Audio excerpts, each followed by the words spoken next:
That night, under the glow of her perfect chandeliers, my sister taught me my place.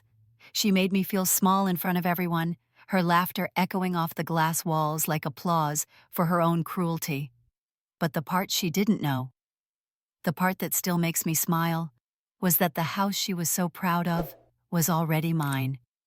And the moment I stepped inside, I realized something about that house and about her. The smell of roasted turkey and cinnamon candles filled the air long before I reached my sister's front door. The house stood like a trophy at the end of a cul-de-sac in suburban Connecticut, trimmed hedges, stone walkway, a wreath of gold leaves hanging perfectly centered. It was Monica's dream home, the one she loved to remind everyone she had worked so hard for. I parked by the curb and glanced at the back seat. Ethan clutched the dish of roasted chicken we had made that morning. His small hands were covered in foil smudges, eyes bright with hope. He whispered, "Do you think Aunt Monica will like it this time?" "Mom?" I smiled, though my stomach tightened. "She'll love it, sweetheart. It's Thanksgiving." Inside, laughter and the soft clinking of glasses spilled from the dining room. Monica opened the door in a cream cashmere sweater and pearls, her hair curled like she had just stepped out of a salon. Her eyes swept over my thrift store coat and the wine bottle I held wrapped in paper. "You made it?" she said, her smile precise, controlled. "I almost didn't expect you." I handed her the bottle. "It's a California blend, nothing fancy, but it's good." She nodded politely, taking it between her manicured fingers.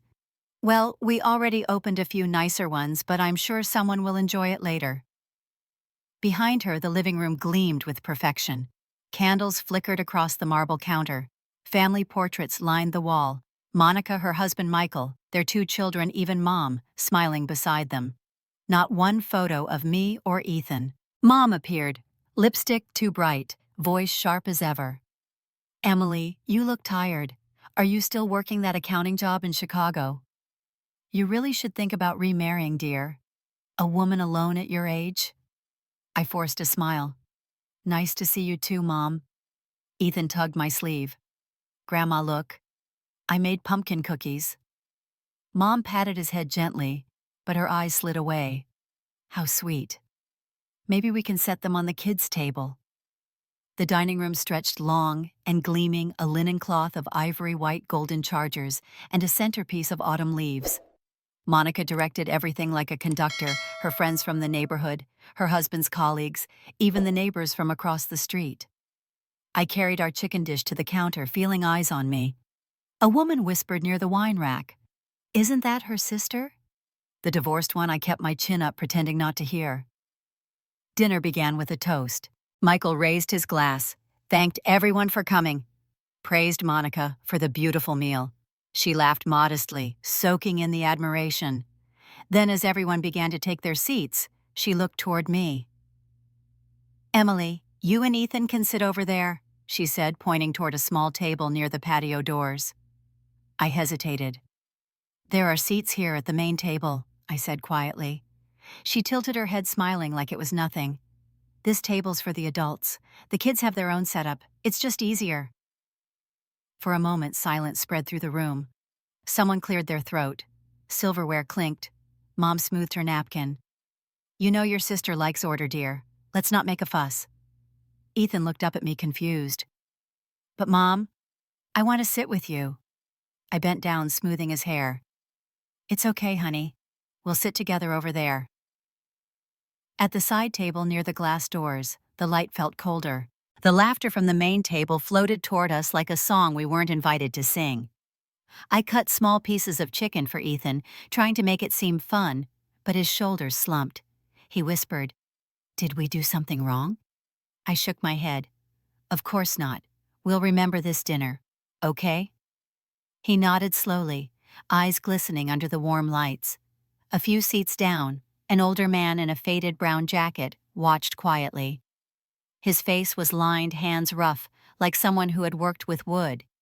He leaned toward Ethan and said in a low voice, "I built this house years ago. Back then it was smaller but strong. Funny thing seeing who shows it off now." I met his eyes. "You built it?" He smiled softly. "Yeah, Name's George. I did the foundation work before they added the extension. Strong bones underneath all that polish. He winked at Ethan. Don't let anyone tell you where you belong, kid. Before I could reply, Monica's voice rang out from the main table. Emily, could you pass that gravy boat over here? The one near you? I rose, walked the few steps, handed it to her. She smiled sweetly. You really should try to earn a seat next time instead of just showing up. The table laughed lightly, unsure if it was a joke. My mother sipped her wine. I stood still for a moment, the scent of roasted turkey and perfume heavy in the air. Then I nodded once, returned to Ethan. He didn't look up. Outside, the sky had turned purple, the first snow beginning to fall. Through the window, I could see my reflection, calm, collected, uninvited. As I helped Ethan with his plate, Monica's laughter echoed behind me, bright and hollow. In that moment, I felt something shift deep inside. The humiliation burned quietly, but it didn't crush me. It shaped me. I took Ethan's hand, squeezed it gently. Eat your dinner, sweetheart. We're almost done here. Across the room, George caught my eye again, a silent understanding passing between us. He gave a single nod as if he knew something I didn't yet. And for the first time that night, I didn't feel small. I just felt awake. I couldn't sleep that night. The image of George's quiet nod replayed in my head as I lay awake staring at the ceiling of my small apartment in Chicago. The hum of the city outside felt far away, like another life entirely. Maybe it was. Something in me had shifted at that table, something that wouldn't settle back into silence. 2 years earlier, Monica's perfect house hadn't been so perfect. Back then, her husband Michael had called me in a panic. His investments had gone bad, and the mortgage payments had stopped. I still remember the tremor in his voice when he said, "The bank's taking the house, Emily. If they foreclose, Monica will never forgive me." I should have said it wasn't my problem. I should have let them face the mess they built. But when he said those words, Dad's house, I froze. That house was more than wood and glass. It was where we used to sit on the porch eating ice cream while Dad told us to be kind, but never blind. It was the only thing left of him. The next morning, I took a train downtown to the bank's office. The manager looked surprised when I asked about purchasing the defaulted mortgage. He warned me it was a complicated process, that I'd be responsible for property taxes, maintenance, legal filings. I signed anyway. I formed a small holding company called Whitmore Trust, using savings from my consulting work and a quiet loan against my retirement fund. I didn't tell anyone. Not Mom, not Ethan, and definitely not Monica. When I signed the papers, I thought I was doing something good. I thought I was saving what was left of our family. I didn't realize I was just buying time for someone who had already erased me. The documents came through 2 weeks later. Whitmore Trust now held the note to the property at 29 Hillcrest Drive. It meant that technically I owned the debt, and if payments failed again, I could claim the title. It also meant Monica didn't owe me gratitude. She didn't even know I existed in the picture. That suited me fine. I didn't want thanks. I just wanted peace. Dad's voice echoed in my mind the way it had the day he got sick. Whoever keeps this house standing, he said, will deserve to call it theirs. He had looked at Monica when he said it, but I'd been the one holding his hand. Months later, I found out what she'd done. A routine audit at work crossed my desk. Her name appeared on a property document with a familiar signature. My father's. Except the date was wrong. He'd already passed by then. I called the notary, listed a man named George Wilson. His voice cracked with guilt when he recognized my name. He told me everything. How Monica had come to him with the paperwork, how she said our father had simply been too weak to appear in person, how she'd slipped him an envelope afterward. I remember gripping the phone so hard it left marks on my palm. George had quit that same year. He'd kept a copy of the real document, he said, tucked away, in case his conscience ever demanded it. I thanked him, but I couldn't speak after that. The years went by quietly. I paid the property taxes through Whitmore Trust, watched the statements come in with Monica's name at the top and mine buried behind the curtain. I convinced myself it was enough to know the truth. Until that Thanksgiving. That night, after the dinner, I opened my laptop. The screen glowed cold in the dark room. My email was filled with work notices receipts, and at the bottom, one new message. The sender was George. The subject line read, "Just in case you ever need it." Inside was a scanned copy of the original deed, signed by my father, unaltered, notarized properly. Attached was his message, "If you ever want to take back what's rightfully yours, I still have the original." My heart pounded as I stared at the document. The ink was faded, but the signature was real. It felt like Dad's voice reaching through the years, asking what I was going to do now. I poured myself a glass of wine, the cheap kind Monica would have laughed at, and sat by the window. The city lights shimmered against the black water of Lake Michigan. I thought about Ethan asleep in his room, about the way he'd looked at me when Monica told him he didn't belong at her table. Something inside me hardened. I didn't want revenge, I wanted respect. But in this family, respect was something you had to take. I reopened George's email and replied simply, "Keep it safe for me. I might need it soon." The next morning, I went to work as usual, the world looking the same but feeling entirely different. The numbers on my computer screen blurred together as I thought of that house, the one with my father's old porch, hidden under Monica's designer renovations. I imagined peeling back the layers until only the truth remained. That evening, as I walked home through the cold, I called my lawyer friend Mark. He specialized in property law. We hadn't talked in months, but when I told him I needed advice about a title issue, his voice sharpened. "Emily, are you in trouble?" "No," I said, "but someone else might be." He laughed softly, not understanding. We set a time to meet. I hung up before I could change my mind. That night, Ethan asked if we could bake cookies for his classmates. He handed me a flower-covered recipe card, smiling like nothing in the world could touch him. I smiled back, feeling both proud and protective. He deserved a family that saw his worth. He deserved a seat at every table. When he went to bed, I stood in the kitchen looking at the faint reflection of my face in the window. Behind it, the city glowed restless and bright. I thought of Monica's dining room, of the laughter that had excluded us, and of George's quiet nod. I didn't know exactly what would come next, only that the silence I'd kept for years was about to end. And when it did, it would speak louder than anything Monica had ever built. Weeks passed quietly after that night, but the quiet didn't feel the same. It was sharp now, deliberate, like a breath held too long. I worked, cooked, helped Ethan with his homework, but my thoughts kept drifting back to that house on Hillcrest Drive. I hadn't told him anything. He was only 8. All he needed to know was that his mother wasn't finished being invisible. Spring arrived late that year. One Sunday afternoon, I drove to Mom's house in West Haven to drop off groceries. She lived alone now, though she liked to act as if she had a full schedule of luncheons and church committees. When I walked in, the smell of potpourri hit me like a wall. Mom looked up from her recliner. "Emily, you really should learn to do your hair like Monica's. It lifts your face." I smiled politely. "She looks good, Mom."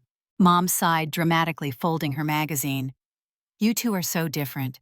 She knows when to speak and when to stay quiet. That's what people respect." The words hung in the air. I forced a small laugh, setting the groceries down. "Maybe I'm still learning." Her eyes flicked toward me, unreadable. She changed the subject, asking about Ethan's school and the weather. I answered automatically, my mind elsewhere. When I left, the sun was setting behind the maple trees, painting the sky gold. For a moment, I thought of Dad's voice again, steady and sure, reminding me that truth had its own patience. A few weeks later, an invitation arrived in the mail. Monica was hosting another party, a fundraiser this time. The envelope was thick, the handwriting perfect. I almost threw it away, but curiosity won. The night of the event, I dressed simply and drove out to the neighborhood I once knew too well. The house glowed from the street, every window lit, laughter spilling onto the lawn. Guests filled the driveway, stepping out of black sedans and hugging Monica like she was royalty. Inside, the air smelled of money and flowers. She spotted me near the doorway and hesitated for half a second before regaining her perfect smile. "Emily, you made it." I nodded, my voice even. "Just wanted to stop by and see how things were." Her friends glanced over, curious. Monica guided me toward the kitchen, lowering her voice. You really didn't have to come. These are mostly business people, not family. I looked around at the crystal glasses, the polished silver, the photographs of her family framed on every wall. I wanted to ask where Dad's picture had gone. Instead, I said, "Seems like things are good for you." She smiled tightly. They are. Hard work pays off. Something in the way she said it made me pause. Her tone carried that same superiority I'd heard my whole life, but beneath it was strain. Her eyes flickered toward the counter where a thick stack of papers lay beside a laptop. She noticed me looking. That's nothing, just boring paperwork. Before I could reply, someone called her name and she drifted away. I waited until no one was near the counter, then glanced at the top sheet. My chest tightened. It was a refinancing agreement. And the signature line didn't say Monica Turner. It said, Emily Turner. My name, my handwriting copied almost perfectly. I stood frozen, pulse hammering. She had done it again. Not just the house, not just the lies. She was now using my identity to secure another loan. I folded the paper slightly enough to see the notary seal. The date was recent, the bank local. Someone bumped into me laughing, and I forced a smile, putting the paper down as if nothing had happened. My legs felt unsteady as I walked outside into the cool night air. I sat in the car, breathing through the anger. She wasn't just trying to erase me anymore. She was building her empire on my name. At home, after putting Ethan to bed, I opened my laptop and typed a message to George. I found something tonight. Monica's refinancing the property using my signature. Is there any way to start legal proceedings quietly? His reply came within an hour. You can. And you should. The law's slow, but truth's slower. Keep everything. Don't confront her yet.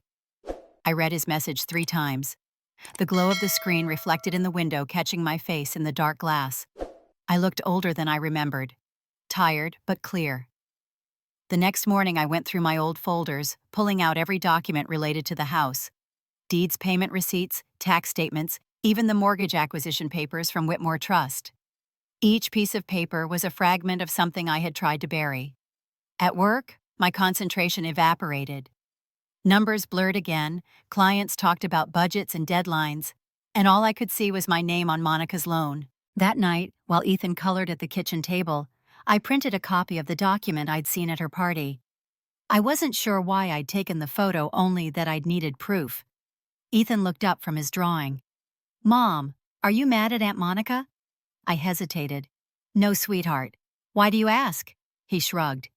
You look like when you're trying not to yell. I laughed softly. Maybe I'm just thinking too much. He slid the paper across the table toward me. It was a drawing of a long dining table surrounded by people. In the corner, 2 small figures sat by a window, just me and him. Everyone else was turned away. That's our family, he said proudly. I nodded, throat tight. It's beautiful, baby.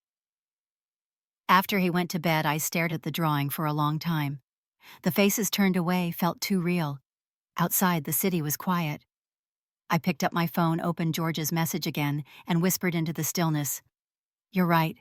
I should start now. I didn't know how long it would take or how many lies I'd have to uncover, but I knew one thing for certain. I wouldn't let her write me out of the picture again. The next morning, I woke up with a clarity I hadn't felt in years. The sun poured through the blinds of my apartment, sharp and clean, as if daring me to stop hiding. I called George before I could talk myself out of it. He answered on the second ring, his voice steady but cautious. He must have known something had changed in me. We met at a small coffee shop on Main Street, the kind with chipped mugs and a bell that rang when the door opened. It was early quiet, except for the hiss of the espresso machine and the low hum of conversation. George sat near the window, a worn leather folder resting on the table. He looked smaller than I remembered, but his eyes held the same calm certainty as the night we first spoke. He pushed the folder toward me when I sat down. Inside were photocopies of old documents, yellowed and fragile. My father's handwriting filled the pages, clear and deliberate. Half the house to Emily, half to Monica. I ran my fingers over the faded ink. George spoke quietly. Your father wanted fairness, but Monica, She changed the game. After he passed, she paid off the notary. It wasn't hard. People do strange things for money. My stomach tightened. The air around us seemed to still. He reached into his coat pocket and pulled out a smaller envelope. I kept this. He said, the original will. It's yours if you want to fight. I looked at him.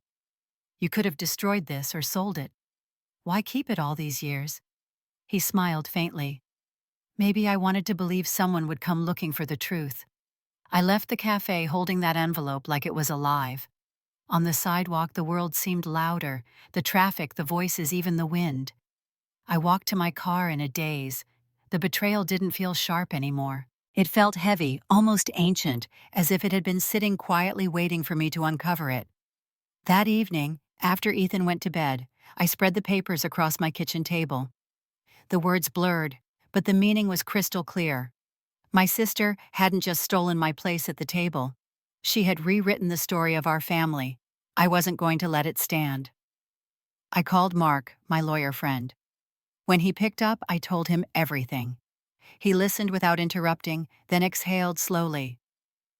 We can start a quiet title action, he said. It won't be fast, but it's clean. If she forged anything, we'll prove it. Quiet title. The words felt right. Not loud, not angry, just final. I told him to move forward. Over the next few weeks, I lived two lives. By day, I was the same quiet mother going to work helping Ethan with school projects, pretending nothing had changed. By night, I gathered records, bank statements, tax filings, anything that tied Monica's house back to Whitmore Trust. Every document was a thread, and I was finally learning how to pull them. Then one morning, Monica appeared in the local paper. There she was on the front page, smiling beside a reporter. The headline read, "Local entrepreneur expands her family legacy." In the article, she talked about her heritage home, about how her family had built everything from hard work and perseverance. My coffee went cold in my hand. Heritage, I thought. She had stolen even that word. I clipped the article and put it in my file. A record of her lies printed for the world to see. A few days later, I got an email from the bank about a mailing address update. The notice was addressed to me, referencing the property at Hillcrest Drive. It wasn't an error. My name was on the file again, right where it belonged. I didn't say a word to anyone, but the small victories steadied me. That weekend, I decided to take Ethan to the park near our old neighborhood. He ran ahead, chasing pigeons, his laughter echoing in the crisp air. As I stood there watching him, I saw Michael, Monica's husband, coming out of the grocery store nearby. He didn't notice me at first. When our eyes met, he froze, then gave a nervous wave. We exchanged a few polite words. He looked thinner than I remembered, the kind of tired that didn't come from work. Before leaving, he said quietly, "You know the bank sent a letter last week. Your name was on it." Monica was furious. She said it was a mistake, but I don't think so. His voice trailed off as if he'd already said too much. He left with a bag of groceries, and I stood there, heart pounding.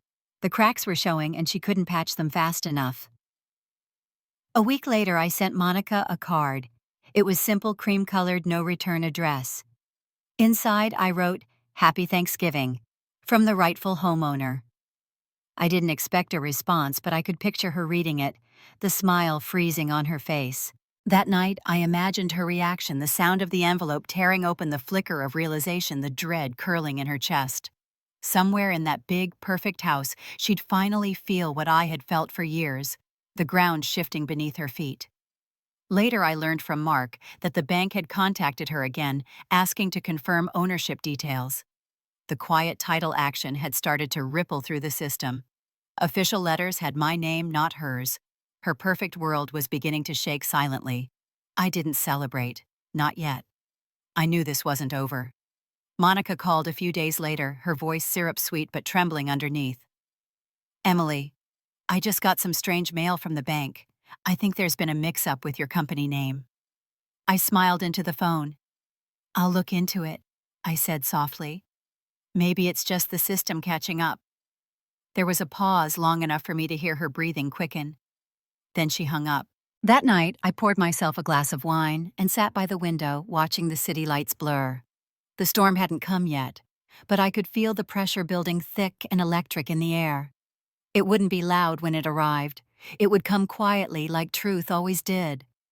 A year passed before anyone realized how much had changed. The lawsuit moved slowly, quietly, like a tide creeping up the shore. By the time it was done, the papers were signed, the title confirmed, and the house at 29 Hillcrest Drive was legally mine.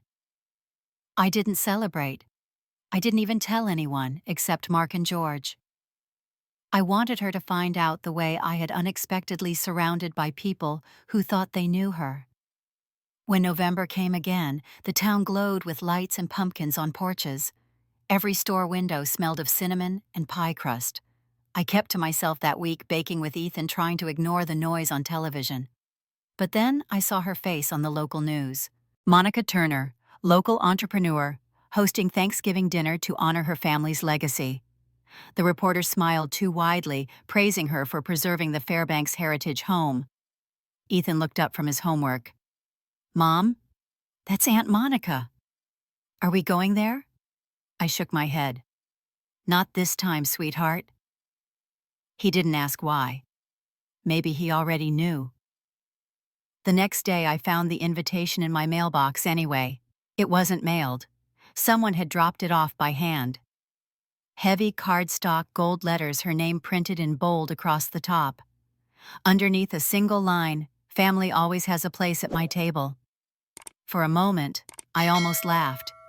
It was like she was daring me. That evening, I pulled out the blue dress I'd worn once years ago to a company gala. Simple, elegant, nothing flashy. I didn't call or RSVP. I didn't need permission to walk into what already belonged to me. Thanksgiving afternoon came gray and cold, the sky low with clouds. I parked down the street and walked the last block. The house shimmered with lights, every window glowing. Through the front door, I could see cameras, microphones, guests in sequined dresses. She had turned the holiday into a stage. Inside, the scent of rosemary and roasted turkey hit me. Monica stood at the center of the room, perfect as ever, surrounded by people complimenting her decor. When she saw me, her smile flickered for just a second before she recovered. "Emily, you came. I didn't think you would." I met her gaze evenly. "It's Thanksgiving. Family should be together." Her lips tightened, but she nodded to a server. "Get her a seat near the back." I followed quietly, taking a chair by the corner near the bay window. Ethan sat beside me, fidgeting with his napkin. The cameras began to roll. A reporter stood by the table asking Monica about her journey, her resilience, her family's legacy. She spoke like she'd rehearsed it 100 times. Every word tasted false. When the toast began, she lifted her glass high. "To family, to perseverance, and to this house, our symbol of everything we've built." The room clapped politely. That was when Ethan, reaching for his glass of juice, knocked it over. It spilled across the white tablecloth, spreading like a stain under the golden centerpiece. He froze. Monica's face twisted, the charm slipping. Her voice sliced through the noise. "Maybe people who don't understand their place shouldn't sit at this table." Every sound in the room died, forks stilled. Even the cameraman hesitated. I felt Ethan's hand shake in mine. His lip trembled, but he said nothing. I stood up slowly. My chair scraped against the floor. The sound was small, but final. "You're right," I said, my voice steady. "Not everyone belongs at this table." I reached into my bag and pulled out the folder I had carried for a year. The edges were worn from all the times I had almost opened it, almost thrown it away. I set it on the table in front of her. "Especially," I continued, "tenants." She blinked. "What are you talking about?" George stepped forward from the crowd. He wasn't dressed for a party. His jacket was wrinkled, his expression grave. "I'm talking about ownership," he said. The reporter looked between us, sensing a story. Monica laughed weakly, trying to wave it off. "This is ridiculous." George unfolded a single document and laid it beside the wine glasses. The original deed notarized and signed. My father's signature still strong and sure. He looked at her, then at me. "Your sister owns this property, Mrs. Turner. It's all been verified." Whispers filled the room. Cameras clicked. Monica's skin drained of color. Her husband Michael stood abruptly, his jaw tight. She turned to him, but he wouldn't meet her eyes. "Michael," she whispered. He swallowed. "I knew, Monica. I didn't want to believe it, but I knew." She stared at him like the floor had vanished beneath her feet. The camera lights glared against the glass walls, catching every tremor of her face. I didn't move. The silence stretched long enough to make everyone uncomfortable. Then I said quietly, "You've always wanted control. Now you have the freedom to live with the consequences." No one spoke after that. The clinking glasses, the hum of conversation all gone. Only the slow hiss of the fireplace filled the space between us. I took Ethan's hand and turned toward the door. The cameras followed for a moment before someone turned them away. Outside, the air was cold and clean. My heart pounded, but it wasn't rage anymore. It was release. As we walked down the street, Ethan looked up at me. "Mom, are we in trouble?" I smiled faintly. "No, baby. We're finally home." Behind us, the laughter inside the house had vanished completely. The night stood still, heavy and certain. The truth had arrived quietly, just as I knew it would. For a few days after that dinner, everything went quiet again. Too quiet.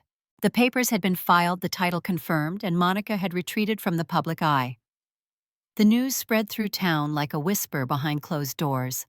People talked about the Thanksgiving scandal in hushed tones, about the woman who lost everything in a single night. Part of me almost felt sorry for her. Almost. Then one morning I woke up to a soft tapping sound from Ethan's room. I found him sitting at my desk with the laptop open, frowning at the screen. He looked up when I entered. "Mom, something's wrong with your computer. It keeps flashing." I leaned over him. The cursor was moving on its own windows, opening and closing files being accessed that I hadn't touched in months. My heart dropped. I turned off the Wi-Fi and shut the lid. Ethan's eyes widened. "Did I break it?" "No, sweetheart, you didn't." After I sent him to get ready for school, I powered it back on and checked the logs. Someone had been in my system for hours digging through the folders tied to Whitmore Trust. I wasn't sure what they were looking for, but I could guess who had sent them. By noon, I had Mark trace the IP addresses. His call came before dinner. "Emily, this might sound strange, but the address points back to Chicago. A personal account under the name Ryan Cooper." The sound of that name hit me like a fist. My ex-husband. We hadn't spoken in years beyond the few polite emails about Ethan's school. He had left when things got hard, when the bills piled up, and I refused to pretend our marriage was still whole. He wasn't cruel, just cowardly. But this was different. That night I called him. He answered on the third ring. His voice was cautious. "Emily." I didn't yell. "What did you do?" Silence. Then a sigh. "It's not what you think. You hacked my accounts, Ryan. Tell me why." He hesitated. "She came to me," he said finally. "Monica. She told me you'd stolen her house, that you were laundering money through Whitmore Trust. She said if I helped, she'd pay me enough to get back on my feet." I closed my eyes. "So you believed her?"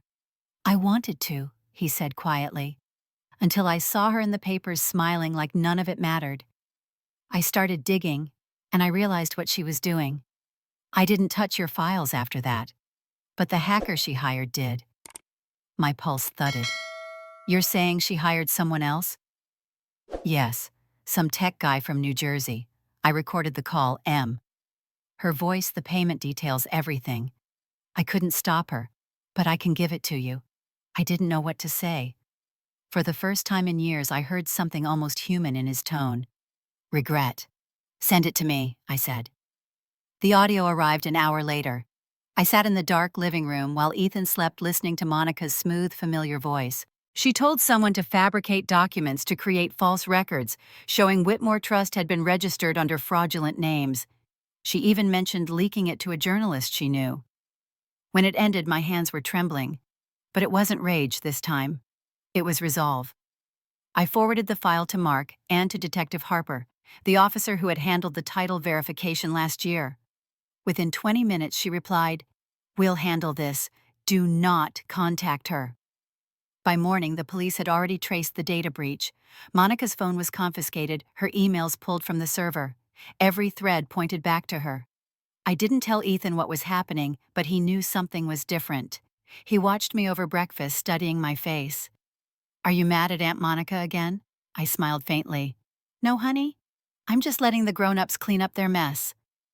Later that afternoon, I got a call from Mark. They brought her in for questioning, he said.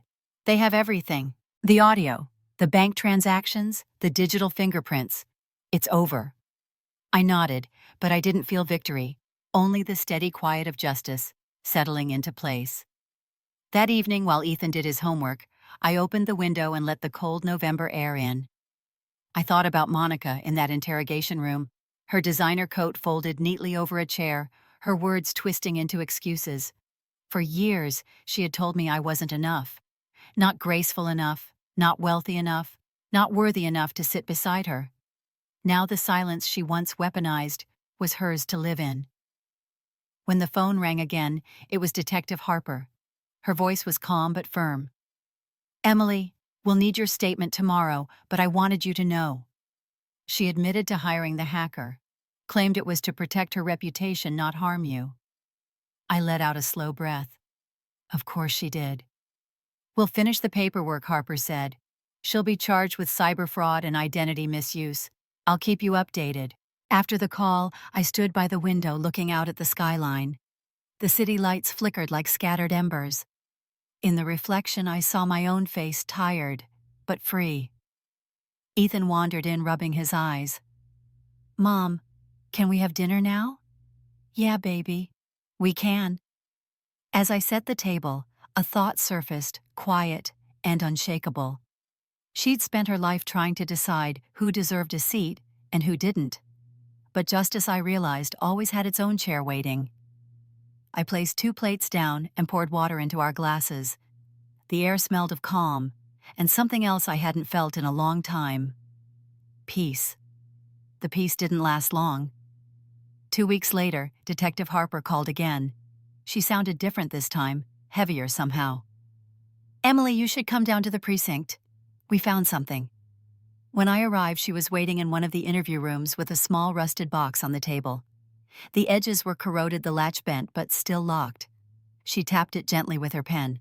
"It was found during a search of your sister's basement, hidden behind a false wall." I felt the air shift around me. "What's inside?" Harper nodded to an officer who used a small tool to pry the lock. Inside lay a few brittle papers, yellowed at the corners, wrapped carefully in a cloth. The officer handed them to her, and she read quietly before passing them to me. My father's handwriting filled the page, familiar and certain. It wasn't the will I'd seen before. This one was dated a few weeks before he died. In bold ink, he had written, "The house shall belong to Emily, the one who protects, not destroys." My throat tightened. I stared at the words until they blurred. Harper spoke softly. "This version was never filed. Looks like someone replaced it before probate." I already knew who. The trial started the following month. Monica was charged with fraud, falsifying records, and cyber intrusion. The courthouse smelled faintly of old paper and coffee. I sat near the front, not to gloat, but because I wanted to see everything end. When they brought her in, she looked smaller. The perfect hair, the sharp clothes all gone. She glanced at me once, her eyes red, then looked away. The judge read through the charges while her attorney muttered in her ear. When the prosecutor asked her to explain why she'd forged the documents, Monica's voice trembled. She said it was never meant to go that far, that she'd only done it to protect the family name. She said she couldn't stand the thought of people knowing her sister was divorced, raising a child alone. Her words twisted like knives. Protect the family. She made it sound noble. Then the prosecutor asked if anyone had told her to do it. Monica hesitated, glancing at the benches behind her. Mom sat there, clutching her purse like a lifeline.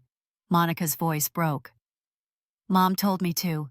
She said people talk that a divorced woman owning the family home would ruin our reputation." A gasp rippled through the room. Mom froze, then straightened her expression, turning to polished calm. When the judge asked her to approach, she stood slowly, her heels clicking against the tile. She denied it at first, but the emails told a different story. Copies recovered from Monica's phone showed their conversations, Mom urging her to fix the paperwork to make sure the house stayed in respectable hands. Watching her on the stand felt like watching glass crack. The woman who had taught me manners and restraint, who had told me silence was strength, was the one who'd built the cage I'd lived in for years. When it was my turn to testify, I walked to the stand with steady steps. My hands didn't shake. The prosecutor asked simple questions about the house, the company, the documents. I answered clearly. Then he asked how I felt about my sister and mother. I looked at Monica first. Her shoulders were shaking, her face streaked with tears. Then I looked at Mom. She sat stone still, eyes fixed on some invisible point ahead. I said, I'm not angry anymore. Anger kept me quiet too long. I don't need anyone to admit they were wrong. I just want peace. The courtroom went silent. The judge studied me for a long moment, then turned to Monica's lawyer. When it was over, the charges stuck. Monica would serve community time and pay restitution. The judge's final question caught me off guard. Miss Turner, what do you plan to do with the property, now that it's officially yours? I hesitated, the weight of the question sinking in. The house had been a battlefield, a prison, a wound. Now it could be something else. I said I'm going to rebuild it into a place where no one is ever turned away. The judge nodded. That's a noble answer. After court, I walked out into the cold afternoon light. Reporters hovered at the bottom of the steps, their cameras flashing. I didn't speak to any of them. Mom brushed past me without a word, her perfume sharp in the wind. Monica stopped a few feet away, looking lost. She whispered, I didn't mean to ruin everything. I met her eyes. You didn't ruin it, Monica. You just showed what was already broken. She looked down and walked away. That night, I drove past Hillcrest Drive. The house sat dark, its windows blank, like eyes that had seen too much. The porch where Dad used to sit was covered in leaves. I parked and stepped out, the cold biting through my coat. In the trunk of my car was a small box of tools and plans for renovation. The new paperwork had come through that morning. The house was fully mine. Ethan would never know the weight of the lies it once held. He'd only know what it became after. I stood there for a while, listening to the wind move through the trees until the air smelled like autumn again. Tomorrow I would call the contractors, meet with a designer, start over. But tonight, I let the quiet settle in. Peace didn't erase what happened. It built something stronger in its place. And for the first time, I felt ready to begin again. A full year passed before I let myself walk through the front door again. The smell of fresh paint still hung in the air, soft and clean, mixed with the faint scent of new wood and cinnamon. The house didn't feel like a monument anymore. It breathed. The creak in the floor by the hallway was still there. The sunlight still cut through the same corner windows, but everything else was different.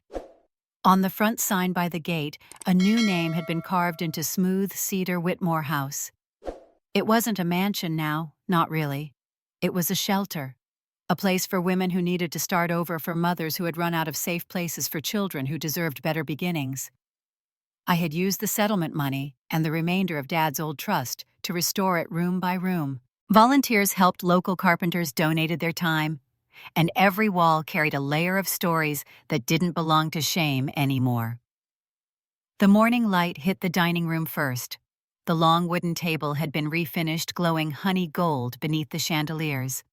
I traced my fingers across the grain, remembering the day I had once been told I didn't belong here. That memory used to burn. Now it hummed quietly, part of the foundation. Ethan ran in taller now, his hair a little longer.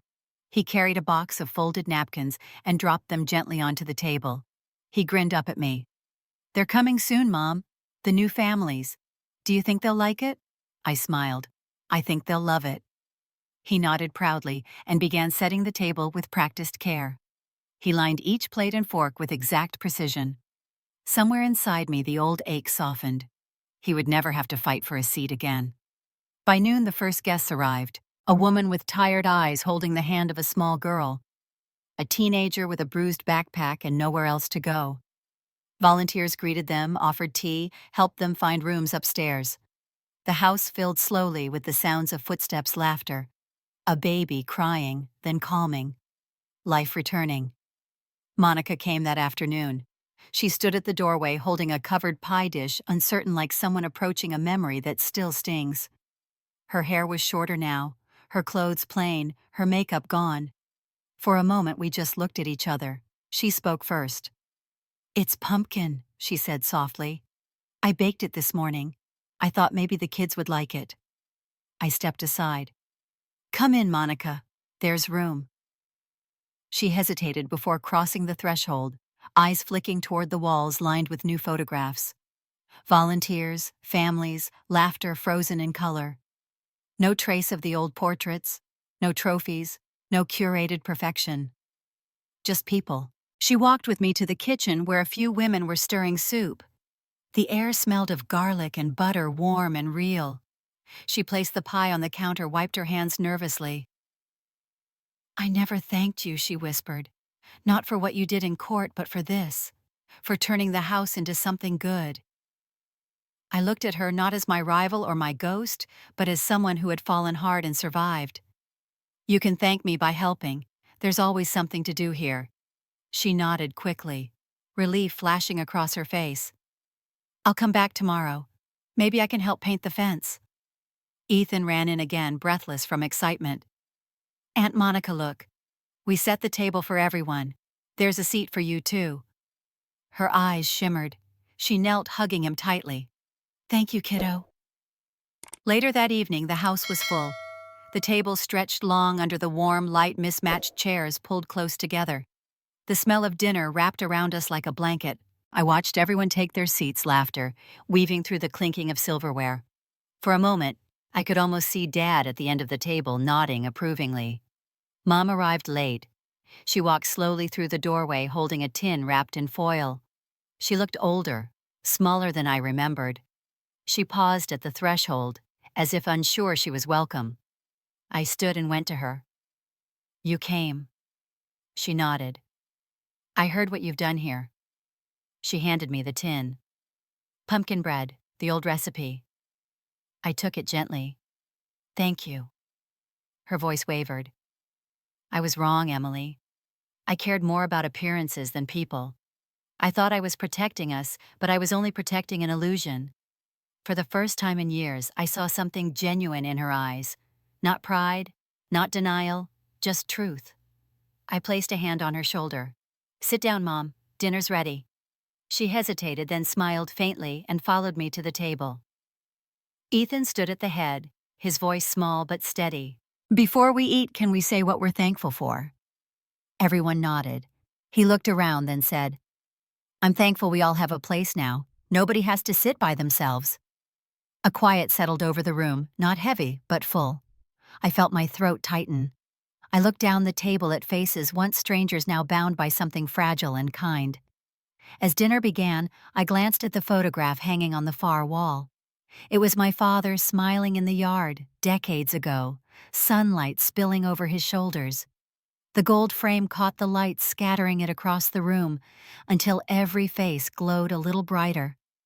I thought of all the tables I'd sat at in my life, the ones that welcomed me, the ones that didn't, and the one that brought me here. When everyone had their plates, I raised my glass slightly. The table isn't just a place to eat. It's where we find out who we are when no one is watching.